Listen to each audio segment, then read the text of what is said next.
A to Z technical institute Lucknow से आज आपको बताने जा रहे हैं फ्रिज की पीसीबी, वो भी इन्वर्टर में, क्योंकि ज़्यादातर फ्रिजों में इन्वर्टर ही पीसीबी आ गई हैं। लेकिन कुछ पीसीबियाँ डबल काम करती हैं, कुछ फ्रिजों के अंदर खाली सिंगल पीसीबी लगाई गई है जो कंप्रेशर को ऑपरेट करने के लिए, और कुछ फ्रिजों के अंदर हमारा डिफ्रॉस्ट और जो कूलिंग चैम्बर होता है उसके अंदर हमारी अलग अलग पीसीबी लगी रहती है।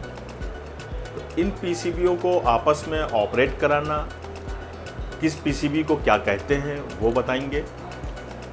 तो पहले आपको बताते हैं कि जो हमारी डबल डोर फ्रिज आती है उसके अंदर हमारी दो पीसीबियाँ लगती हैं। उन दो पीसीबीओं में एक हमारी पावर पीसीबी होती है और एक होती है इन्वर्टर पीसीबी। इन्वर्टर पीसीबी सिर्फ हमारे कंप्रेशर को ऑपरेट करने के लिए लगाई जाती है, और दूसरी जो पावर पीसीबी कहलाती है या उसको मास्टर पीसीबी भी कहते हैं, वो पूरे सिस्टम को कंट्रोल करती है। वो पूरे सिस्टम को कंट्रोल कैसे करती है कि हमारा कंप्रेशर किस टाइम चलेगा, किस टाइम कट ऑफ करेगा, किस टाइम उसकी स्पीड स्लो होगी, किस टाइम उसकी स्पीड हाई होगी। दूसरा, वो अपने हिसाब से डिफ्रॉस्ट मोड पे कब जाएगी। ये सारी चीज़ें जो है ये हमारी मास्टर पीसीबी कंट्रोल करती है। मास्टर पीसीबी को आप हम दिखाना चाहेंगे। ये हमारी मास्टर पीसीबी होती, इसको आप देखेंगे, ये मास्टर पीसीबी है और ये इसकी इन्वर्टर पीसीबी है। ये सिर्फ कंप्रेशर को ऑपरेट करने के लिए लगाई गई है। और ये हमारी जो है मास्टर कंट्रोल पीसीबी है, जिसके अंदर हमारा पूरा सिस्टम वर्किंग करेगा कि इसके अंदर हमारा डिफ्रॉस्ट काम करेगा, सेंसर काम करेंगे, डिस्प्ले काम करेगा। इस आईसी के अंदर, ये इस प्लेट के अंदर भी दो पोर्शन इसके अंदर दिए गए हैं। ये हाफ पोर्शन आप देख रहे होंगे, ये लकीर खड़ी हुई है, ये पोर्शन हमारा सिर्फ पावर सप्लाई है। ये पोर्शन इतना जो बना हुआ है ये सिर्फ पावर सप्लाई है। बाकी जो ये हाफ पीसीबी है ये मास्टर कंट्रोल पीसीबी है। इस मास्टर कंट्रोल पीसीबी के पीछे आप देखेंगे तो ये एक हमारी एमसीयू कार्ड लगा हुआ है। ये एमसीयू जो है वो सारी चीज़ों को कंट्रोल करता है, और इधर जितना जो ये पार्ट्स लगा हुआ है ये हमारा सिर्फ पावर सप्लाई बनाएगा। ये पावर सप्लाई हमारे फ़ैन के लिए, माइनस सप्लाई, प्लस सप्लाई। उसके बाद में इस आईसी को ऑपरेट करने के लिए, दूसरी आईसी को सिग्नल देने के लिए, ये सारे कंट्रोल्स इस पीसीबी में आते हैं। अब अगर हम देखें तो पावर सप्लाई आपको बता चुके हैं। जो पावर सप्लाई हमारी बनती है वो सेम वही है, 5 वोल्ट या 12 वोल्ट। जैसा कि आप इसके अंदर देख सकते हो, ये एसएमपीएस लगा हुआ है। ये एसएमपीएस से एक पावर आईसी लगी हुई है। इस पावर आईसी से आउटपुट लगी हुई है। यहाँ से ये आउटपुट जो निकलेगी ये हमारी निकलेगी 12 वोल्ट। ये 12 वोल्ट को इस आईसी के थ्रू 5 वोल्ट में कन्वर्ट कर दिया जाता है। ये जो रेगुलेटर लगा हुआ है ये हमारा 5 वोल्ट का है। ये 5 वोल्ट का रेगुलेटर 5 वोल्ट और 12 वोल्ट को अलग अलग डिवाइड कर देगा। तो ये हमारी सप्लाई हाफ में 5 वोल्ट और 12 वोल्ट चली जाएगी। 5 वोल्ट जो जाएगी वो हमारे एमसीयू के लिए जाएगी, और जो 12 वोल्ट जा रही होगी वो 12 वोल्ट हमारे फ़ैन को ऑपरेट करने के लिए जाएगी, इस रिले को ऑपरेट करने के लिए जाएगी। ये रिले हमारी काम करेगी डिफ्रॉस्ट के लिए, जो इसके अंदर एक हीटर लगा होता है। तो ये पोर्शन तो हम आपको पहले भी बता चुके हैं, समझा चुके हैं कि ये हमारी इतनी पावर सप्लाई है। अब इस सेक्शन को अगर हम समझें, जो ये हमारा मास्टर कंट्रोल सेक्शन है, अगर हम इसको समझने की कोशिश करते हैं तो इसके अंदर एक हमारा एमसीयू लगा होगा। ये एमसीयू जो है वो हमारी हर चीज़ को ऑपरेट कराएगा। अब ये एमसीयू इसके कब और किस टाइम ऑपरेट कराएगा, वो ये इस टाइप से ऑपरेट कराता है कि इसके अंदर हमारे 2 सेंसर लगे होंगे, एक डिफ्रॉस्ट सेंसर, एक कूलिंग सेंसर। डिफ्रॉस्ट सेंसर जो है वो हमारा काम करता है कि जब हमारा सिस्टम पूरा डिफ्रॉस्ट मोड पे जाएगा। डिफ्रॉस्ट मोड वो मोड होता है जब हमारी बर्फ़ अंदर जम चुकी होती है, उसको फ्रिज, नॉर्मली फ्रिज जितनी भी हैं वो 8 घंटे या 9 घंटे के बाद में हीटर मोड पे चली जाती हैं। यानी जो उसके अंदर एक्स्ट्रा आइस जम गई है उस एक्स्ट्रा आइस को बाहर निकालने यानी पानी में बदलने के लिए डिफ्रॉस्ट मोड पे डाला जाता है। लेकिन ये इसमें लगाया नहीं जाता है डिफ्रॉस्ट मोड, ये ऑटोमेटिक अपने 8 घंटे पूरे होने के बाद डिफ्रॉस्ट मोड पे चली जाएगी। डिफ्रॉस्ट मोड पे जाते ही ये हमारी इस डिफ्रॉस्ट रिले को ऑन करेगी और इस रिले को ऑन होते ही हमारा जो है हीटर ऑन हो जाएगा। इस रिले से लगा एक हीटर होता है, वो हीटर ऑन हो जाएगा। हीटर ऑन होते ही जो कूलिंग कॉइल पे यानी जो हमारा चैम्बर जहाँ कूलिंग चैम्बर जो बना हुआ है उसके अंदर जो हमारी बर्फ़ जमी है वो बर्फ़ पिघलने लगेगी। वो बर्फ़ जैसे ही पिघल जाएगी, पिघलते ही हमारे डिफ्रॉस्ट सेंसर जो है वो काम करेगा कि यानी यहाँ पे हमको कूलिंग पूरी ख़त्म हो चुकी है, यानी बर्फ़ ख़त्म हो चुकी है, और इसको रिटर्न एमसीयू को सिग्नल दे देगा कि कूलिंग ख़त्म हो गई। जैसे ही कूलिंग ख़त्म होगी अब हमारा कूल सेंसर काम करना शुरू करेगा। कूल सेंसर का फंक्शन ये है कि वो बताएगा चैम्बर में गर्मी बहुत ज़्यादा है या टेम्परेचर हाई है, वो टेम्परेचर के अकॉर्डिंग काम करेगा। तो हमने यहाँ पे जो डिस्प्ले पे हमने लगा रखा है वो -12 टेम्परेचर लगा हुआ है, तो वो जब -12 टेम्परेचर से जैसे ही ऊपर जाएगा, यानी कि जैसे ही वो प्लस की तरफ चलना शुरू करेगा, तो हमारा कूलिंग सेंसर जो है एमसीयू को सिग्नल देगा कि चैम्बर में कूलिंग वो गर्मी हो गई है, कंप्रेशर को ऑन करें। अब ये कंप्रेशर को ऑपरेट करने के लिए हमारे डाटा और क्लॉक के थ्रू, यानी ये 4 वायर हमारे जो हैं दूसरे कार्ड जो इन्वर्टर कार्ड कहलाता है, इस इन्वर्टर कार्ड को आ जाते हैं। ये इन्वर्टर कार्ड में भी इस में एक एमसीयू लगा होगा बहुत छोटा से। ये एमसीयू का काम सिर्फ इतना है, ये एमसीयू इस आईपीएम को ऑपरेट करने के लिए इसके ऊपर कोई भी वोल्टेज अप डाउन हो रही है या वोल्टेज ज़्यादा आ रही है या कम आ रही है, उसके कंट्रोलिंग के लिए ये एमसीयू काम करता है। और दूसरा ये कि ये एमसीयू मास्टर्स कंट्रोल से आने वाले सिग्नल को रिसीव करता है और उसके बाद में कंप्रेशर को ऑपरेट करके रिटर्न सिग्नल उसको देता है कि कंप्रेशर हमारा नॉर्मली अपने स्पीड पे चल रहा है। तो ये पोर्शन अभी बाद में बताते हैं, पहले हम इसको समझते हैं। तो ये 4 वायर से हमारे क्लॉक और डाटा, यानी एक पे पॉजिटिव सप्लाई जाएगी 5 वोल्ट, दूसरी जाएगी ग्राउंड, तीसरा वायर होगा डाटा का, चौथा वायर होगा क्लॉक का। तो क्लॉक और डाटा से हमारे इंटरफेस दोनों सिग्नल आते और जाते रहते हैं। अब ये जब सिग्नल हमारे इस एमसीयू पर पहुंचते हैं तो एमसीयू जो है वो हमको रिटर्न सिग्नल उसको भेजता रहता है कि कंप्रेशर को ऑन करना है, और कंप्रेशर ऑन रहता है तो वो इसके सिग्नल को वापसी इसको भेजता रहता है कि कंप्रेशर हमारा नॉर्मली चल रहा है। जब हमारा टेम्परेचर आना शुरू होता है तो हमारा कूलिंग सेंसर जो है वो सेंस करता रहता है कि कितना टेम्परेचर आ गया। जो टेम्परेचर हमने डिस्प्ले पे लगाया होगा, इस डिस्प्ले को भी कंट्रोल हमारा एमसीयू ही करता है। डिस्प्ले को ही हमारा कंट्रोल एमसीयू करता है। वो इस जैक पे डिस्प्ले का जैक ये लगा हुआ है। ये जैक हमारे sensor, cooling sensor, defrost sensor and display को यहीं से कनेक्ट किया जाता है ऑपरेट करने के लिए। अब जो टेम्परेचर मैंने लगाया हुआ है, यानी माइनस टेम्परेचर, प्लस टेम्परेचर, जो भी टेम्परेचर रहेगा उसके अकॉर्डिंग वो हमारा आईपीएम चलता रहेगा। लेकिन इसी के साथ साथ के अंदर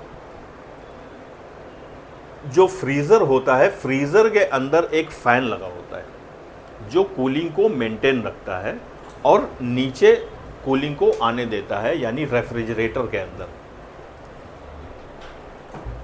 तो इस रेफ्रिजरेटर के अंदर कूलिंग लाने के लिए ये हमारी जो डक्ट बनी होती है इंटरनली, उस डक्ट के अंदर एक फ़ैन लगाया जाता है और वो फ़ैन हमारा 12 वोल्ट डीसी करंट का होता है। उस 12 वोल्ट डीसी करंट को ऑपरेट करने के लिए हमको एमसीयू जो है वो एक रजिस्टर्स के थ्रू ट्रांजिस्टरों से ऑपरेट कराता है। ट्रांजिस्टर से निकलती है माइनस वोल्टेज। माइनस वोल्टेज जो ये हमारी 12 वोल्ट यहाँ पे निकल रही होगी, ये निकलेगी 12 वोल्ट, और ये 12 वोल्ट जो निकलेगी इसको ऑलरेडी प्लस 12 वोल्ट से इस फैन को अटैच कर दिया जाता है।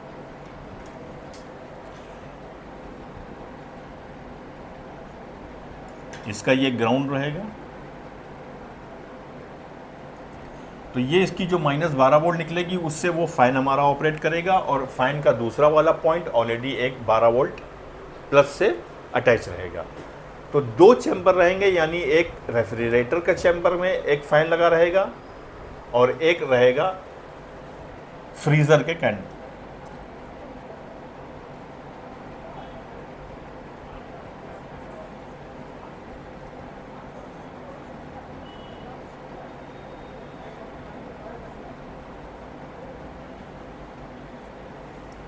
ये फ्रीज़र के लिए हो गया फ़ैन, और ये फ़ैन हो गया हमारा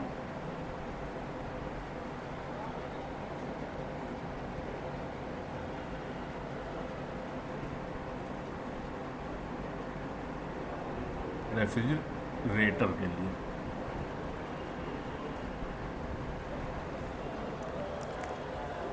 ऊपर वाला जो हिस्सा होता है वो फ्रीज़र कहलाता है, और जो नीचे का हिस्सा होता है वो रेफ्रिजरेटर कहलाता है। तो दोनों के लिए अलग अलग फ़ैन लगाए जाते हैं, लेकिन ये फ़ैन जो फ्रीज़र का जो फ़ैन है ये फ्रीज़र से कूलिंग को लेके रेफ्रिजरेटर की तरफ फेंकता है। तो उसकी स्पीड कम हो जाती है, या उसकी स्पीड कम ना हो, इसके लिए एक रेफ्रिजरेटर के अंदर अलग से एक फ़ैन और लगाया जाता है। किसी किसी फ्रिज में ये रेफ्रिजरेटर का फ़ैन नहीं भी लगा होता है, जो छोटी फ्रिजें आती हैं, बड़ी फ्रिज के अंदर ये लगाया जाता है। इसका लगाने का सेंस ये होता है कि उसके अंदर अपार्टमेंट बने होते हैं, हर कंपार्टमेंट के अंदर किसी के अंदर सब्ज़ी रखने का कंपार्टमेंट अलग होता है, अंडे रख और दूध रखने का कंपार्टमेंट अलग है, पानी का अलग है। उनके अलग अलग कंपार्टमेंट में जो अलग अलग टेम्परेचर मेंटेन किया जाता है वो ये फ़ैन मेंटेन करते हैं। कूलिंग सब तरफ पहुंचती है, लेकिन उस कूलिंग को मेंटेन करने के लिए ये फ़ैन लगाए जाते हैं। ये फ़ैन अगर सब्ज़ी डिपार्टमेंट में कंपार्टमेंट में लगा हुआ है तो वहाँ पे आपका टेम्परेचर मेंटेन करेगा, वहाँ पे एक सेंसर लगा होगा, वो सेंसर एमसीयू को बताता रहेगा कि इतना टेम्परेचर आ गया। जैसे ही उतना टेम्परेचर आएगा ये फ़ैन कट ऑफ कर जाएगा। लेकिन फ्रीज़र का फ़ैन कभी बंद नहीं होता है, ये कंटिन्यू चलता रहता है। जब कंप्रेशर बंद होगा तभी ये फ्रीज़र का फ़ैन बंद होता है। लेकिन रेफ्रिजरेटर में जितने भी फ़ैन लगे होंगे वो हर डिपार्टमेंट, हर कंपार्टमेंट के लिए अलग अलग टेम्परेचर मेंटेन कराते हैं, और जैसे ही टेम्परेचर मेंटेन हो जाता है उस कंपार्टमेंट का फ़ैन बंद कर दिया जाता है। वो बंद करने और चालू करने का काम हमारा एमसीयू करता है, और इस एमसीयू को सिग्नल देने के लिए हमारे सेंसर काम करते हैं। तो इस सूरत से ये हमारा ये सर्किल पूरा चलता रहता है। लेकिन अब दूसरा आ जाता है जो आता है, ये हमारे नॉर्मल फ्रिज में भी ये इस टाइप की पीसीबियाँ आती थीं पहले, और अब भी आती हैं। लेकिन उसमें सिर्फ कंप्रेशर को ऑपरेट करने के लिए ये पीसीबी हटा दी जाती है। इसकी जगह पे यही एमसीयू कुछ सिग्नलों को बाहर निकालता है। वो सिग्नल हमारे 2003 आईसी एक लगी होगी, इस आईसी के थ्रू यहाँ पे एक आईसी लगा दी जाती, और जो इधर से सिग्नल निकल रहे हैं, यानी कि जैसे ये रिले के लिए ऑपरेट करने के लिए निकल रहा था सिग्नल, या ये फ़ैन को ऐसे ही सिग्नलों को निकाल के इस आईसी पे डाल के, और यहाँ से जो आउट पिनें निकाली, ये इन पिनें होती हैं, यहाँ से जो आउट पिनें निकाली जाएंगी ये इनको रिले पे ऑपरेट करा दिया जाता है। इससे रिले ऑपरेट होती हैं। इन रिलों के थ्रू हमारा कंप्रेशर ऑपरेट करने लगता है जो नॉर्मल आता था। लेकिन अब क्या काम किया कि अब इन्वर्टर आ गया है जो बिजली कंजप्शन को कम करता है। अब इन्वर्टर सर्किट को जब बनाया गया तो उसके अंदर आईपीएम यानी कंप्रेशर को ऑपरेट करने के लिए एक सर्किट लगाया गया, एक आईसी लगाई गई जिसको आईपीएम कहते हैं, और इस आईपीएम को ऑपरेट करने के लिए एक एमसीयू लगाया गया। ये एमसीयू पीछे आने वाले मास्टर एयर से सिग्नल लेने के बाद में इसको ऑपरेट करता है। आईपीएम की खासियत ये होती है कि आईपीएम जो है ऑपरेट करने के लिए 12 वोल्ट या 15 वोल्ट, लेकिन फ्रिज के अंदर ज़्यादातर 12 वोल्ट और 15 वोल्ट दोनों से ऑपरेट करता है आईपीएम। लेकिन 12 वोल्ट इसके अंदर फ्रिज के अंदर ज़्यादा आपको देखने को मिलेगा। 15 वोल्ट का आईपीएम जो है वो एसी की पीसीबी में मिलता है। तो इस आईपीएम को ऑपरेट करने के लिए एक तो 310 वोल्ट डीसी करंट चाहिए। जो 310 करंट बन रहा है वो हमारा ये ब्लॉक सेक्शन है, ये इसमें से 310 वोल्ट डीसी करंट बन रहा है। इसके अंदर भी सेम वही पावर सप्लाई लगी हुई है, एक फ्यूज़ लगा हुआ है, एक एनटीसी लगी है, ब्रिज रेक्टिफायर लगा हुआ है। उसके बाद में 2 कैपेसिटर फिल्टर के लगाए गए हैं। ये दोनों फिल्टर हमारे जो हैं ये आने के बाद में ये यहाँ पे हमारे डीसी 310 वोल्ट बनाएंगे।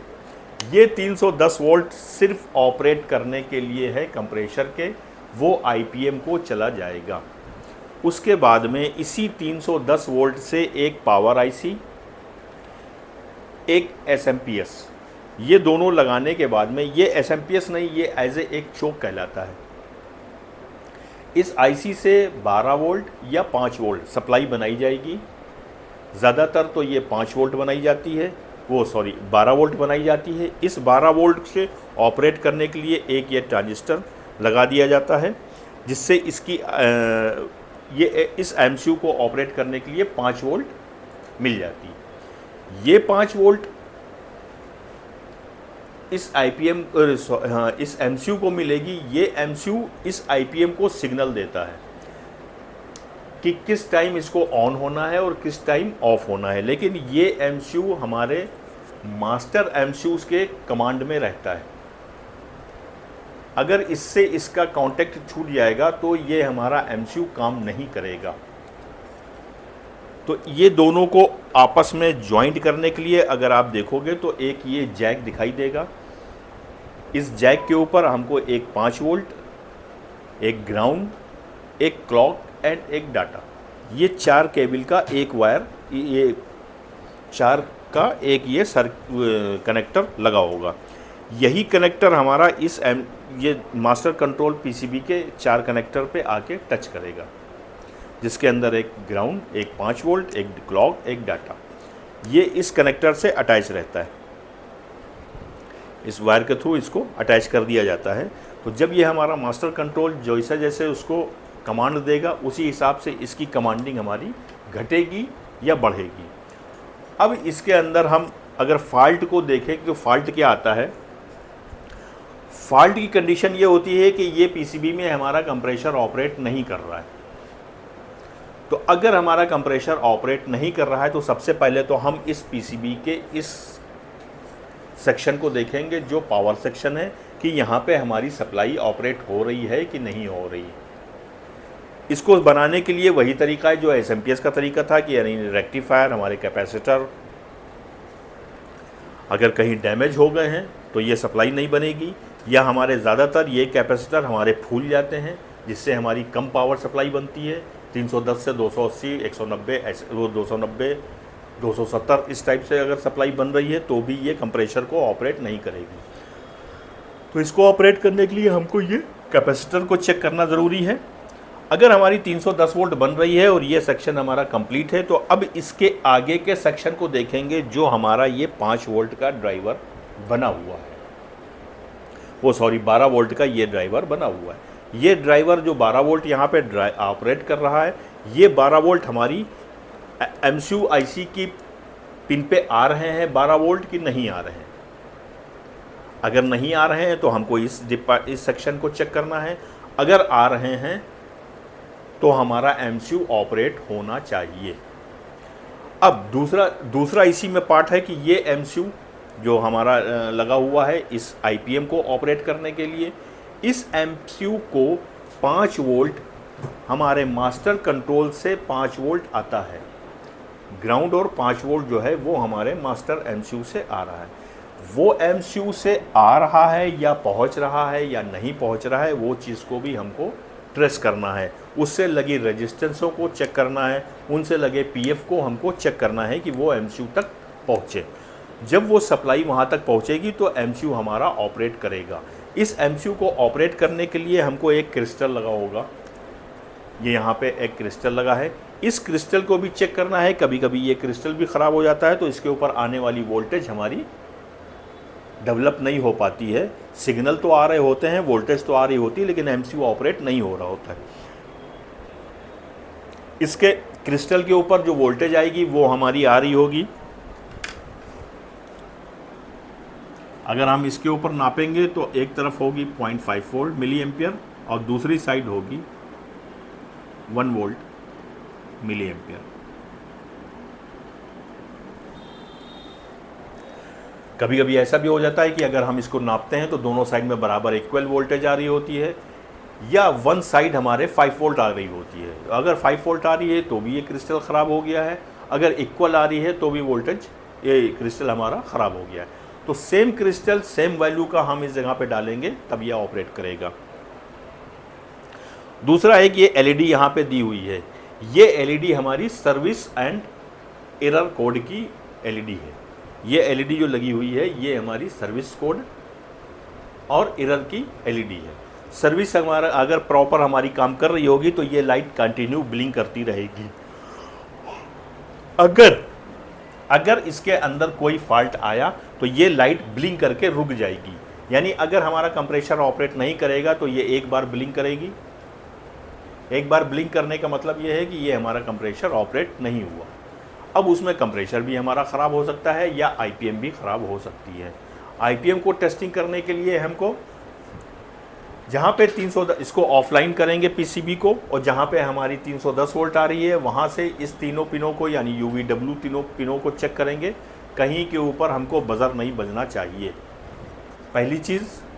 दूसरी चीज़ UVW को आपस में चेक करेंगे तो कोई भी कंटिन्यूटी कोई भी बज़र नहीं आना चाहिए। रीडिंग आएगी, वन साइड रीडिंग आएगी, हो सकता है वन साइड रीडिंग ना आए क्योंकि इसके अंदर IGBT लगी हुई है। IGBT हो सकता है कभी कभी ऑपरेट कर जाती हैं, तो ऑपरेट होने के बाद डिस्चार्ज नहीं होती हैं, तो वन साइड रीडिंग ज़्यादा आएगी, वन साइड रीडिंग कम आएगी, या तो वन साइड रीडिंग आएगी, वन साइड रीडिंग नहीं आएगी, लेकिन शॉर्टिंग नहीं आनी चाहिए। दूसरा, ये जो हमारा ग्राउंड पिन है, ग्राउंड पिन से कोई भी UVW को टच करने पे कोई भी बीप नहीं बजनी चाहिए। ग्राउंड से 310 वाली पिन के ऊपर हमको अगर चेक करेंगे तो वहाँ पर हमको कोई भी बीप नहीं बजनी चाहिए। अगर बीप बज रही है तो हमारा आईपीएम ख़राब हो गया है। ग्राउंड पिन से इधर इनपुट पिनें जो हमारी दी हुई हैं, इनके ऊपर अगर हम चेक करेंगे तो इनके ऊपर भी हमको किसी पर बीप नहीं बजनी चाहिए। दूसरा, आईपीएम को ऑपरेट करने के लिए यहाँ एक ग्राउंड पिन है, दूसरी 12 वोल्ट और 15 वोल्ट की एक पिन रहेगी। ये 12 वोल्ट और 15 वोल्ट की पिन के ऊपर हमारी वोल्टेज आ रही है या नहीं आ रही है, उसको चेक करना। अगर नहीं आ रही तो इसके बीच में एक हमारे जिनर लगा रहेगा जो एज ए सेफ्टी डिवाइस काम करता है, यानी कि ज़्यादा वोल्टेज इस आईपीएम को ना पहुँचे, तो ये हमारा जिनर यहाँ पे आपको लगा हुआ मिलेगा।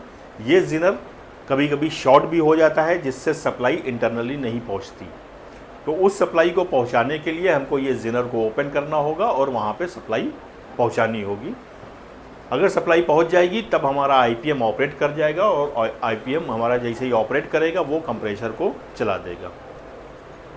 तो इसी सूरत से हमारी नॉर्मल पीसीबी जो फ्रिज की आती हैं वो सिंगल डोर ऑपरेट करने के लिए जो फ्रिज कंप्रेसर पे लगाई जाती है वो हमारी यही सेक्शन सिर्फ काम करता है, और ये सेक्शन सिर्फ कंप्रेसर को ऑपरेट करने के लिए लगाया जाता है। उसके अंदर भी सेम हमारा यही प्रोसेस रहेगा।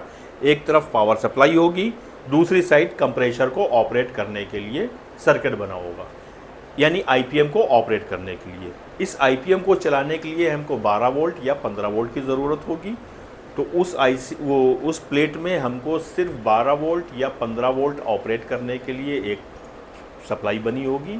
दूसरी सप्लाई 5 वोल्ट बनी होगी, उसमें भी एक एमसीयू लगी होगी। वो एमसीयू इसको आईपीएम को कंट्रोल करती है। तो जो मास्टर कंट्रोलिंग जो पीसीबी है उसके अंदर नहीं रहती है, सिंगल डोर के अंदर उसके अंदर थर्मोस्टेट रहता है।